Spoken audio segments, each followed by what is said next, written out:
Hello, hello friends. Let us now learn some important points about snoring.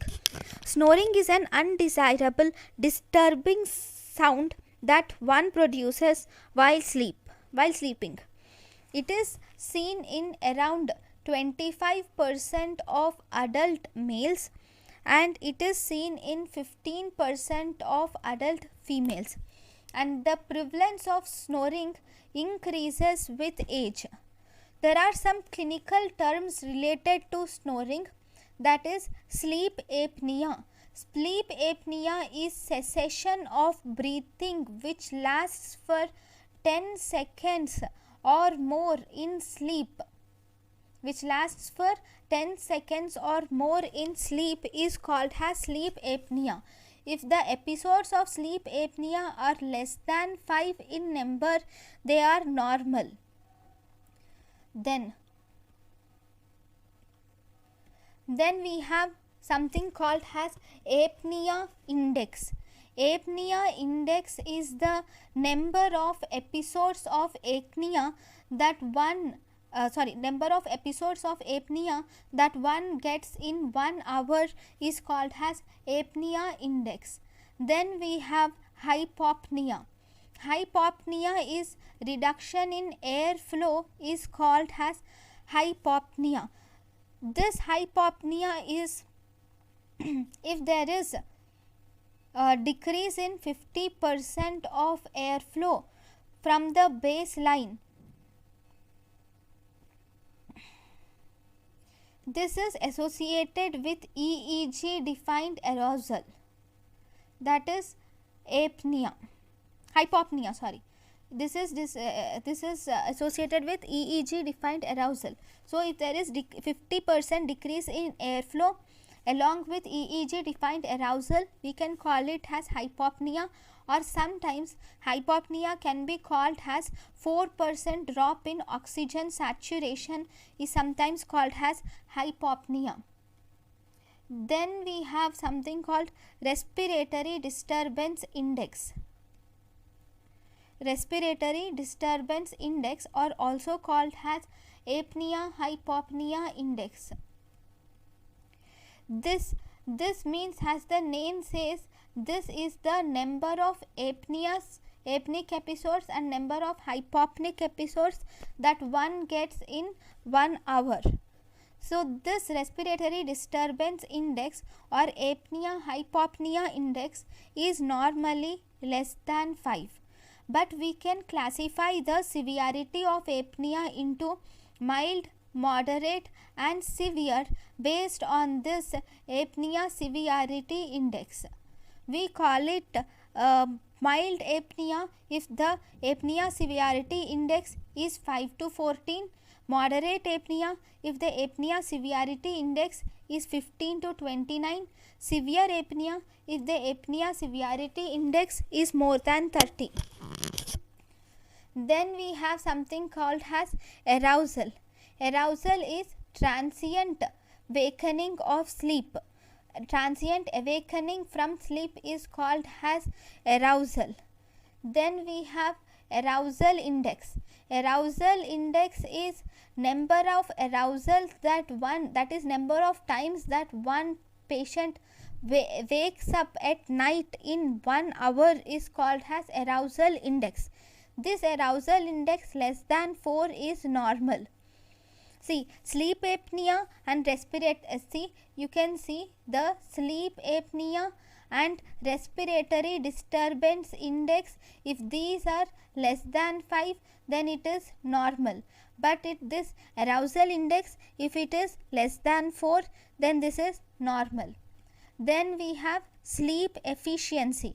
What is sleep efficiency? It is the minutes that one sleeps, minutes of sleep divided by minutes in bed. That means even if he is in bed, he will have to sleep for some time. That is sleep efficiency. The minutes of sleep divided by minutes in bed after the lights are turned out is called as sleep efficiency. Then we have multiple sleep latency test or nap study. We can do multiple sleep latency test or nap study. That means here the patient is given 4 or 5 naps during the daytime. During the daytime we will give the patient 4 to 5 naps, and then we will see the latency period from awakening and rolling of eye movements is measured. Latency period is measured, that is from wakefulness to the onset of sleep. See, he is awake here and here he has started sleeping. So this time between the awake and sleeping time is latency period. This is measured. It is performed when narcolepsy is suspected.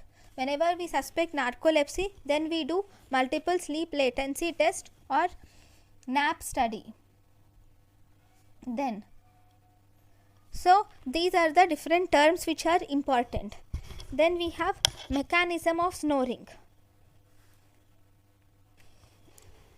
So in snoring, these pharyngeal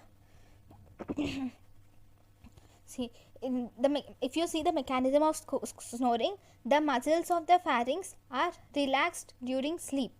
Normally when we are breathing, all the muscles of the pharynx and larynx are in active position, but once we sleep, all the muscles of the pharynx are relaxed during sleep, and this will cause the partial obstruction.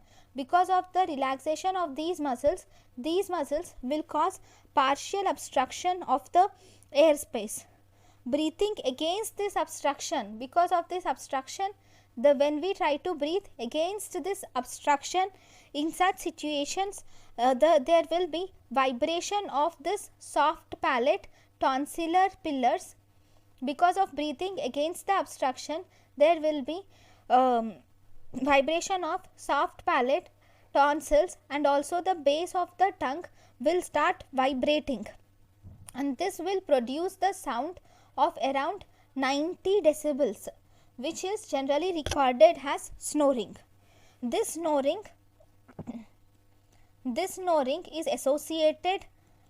is of two types. One, it is of primary snoring. Second, it is complicated snoring. Primary snoring is not associated with obstructive sleep apnea, whereas complicated snoring is associated with obstructive sleep apnea. If it is not associated with obstructive sleep apnea, then that is primary snoring. If it is associated with obstructive sleep apnea, then that is secondary snoring. So, what are the causes of snoring? If you see the causes of snoring, in the child, snoring is most commonly seen due to adenoids hypertrophy can cause snoring in child. In adults, we have many causes of snoring. In the nose or nasopharynx, the snoring can be due to septal deviation. Whenever there is deviation of the nasal septum, it can result in the snoring, or there can be hypertrophy of the turbinates can result in snoring, or there can be tumors or the polyps which are present in the nasal cavity can also result in snoring. Then in the oral cavity, if you see, in the oral cavity there can be elongated soft palate which can result in snoring. Elongated soft palate can cause snoring, or if there is macroglossia, or if the tongue is larger tongue, even then it will result in snoring. Macroglossia or large tongue, elongated soft palate, whenever there is tonsillar enlargement can result in snoring. In the larynx, if there is laryngeal stenosis can also result in snoring.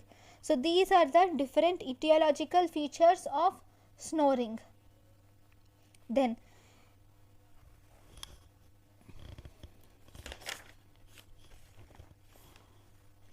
Whenever one has excessive snoring, he is socially deprived and from snoring spouse and forms snoring spouse syndrome. Excessive snoring is socially disruptive and forms snoring spouse syndrome, and this can result in marital conflicts. Whenever a person has snoring along with obstructive sleep apnea, which is called as complicated snoring, a person with complicated snoring can manifest with excessive daytime sleepiness. There can be daytime sleepiness might increase.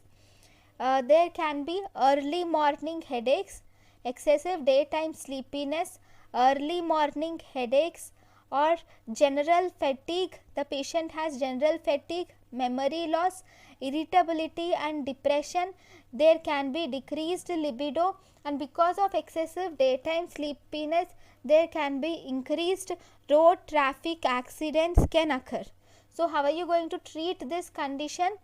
Treatment is first and foremost avoid alcohol, because alcohol will also increase the pharyngeal muscle relaxation.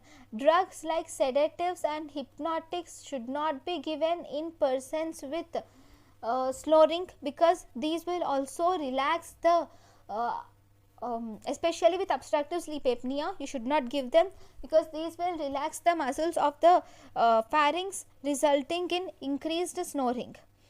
You will have to ask the patient to decrease the weight and ask to sleep on one side rather than on the back. You will have to ask the person to sleep on one side rather than sleeping with the back. If there is any obstructive lesion of the nose like DNS or tumors or hypertrophy of turbinates or laryngeal stenosis or some tumors in the oral cavity or tonsillar hypertrophy, adenoidal hypertrophy, all those can be removed or by surgery. Then you can do, if even after removing it, even if it continues to be a bigger problem, then we can do uvulopalatoplasty can be done. Uvulopalatoplasty can also be done in severe cases. This is about snoring. Thank you for watching my lecture. Thank you.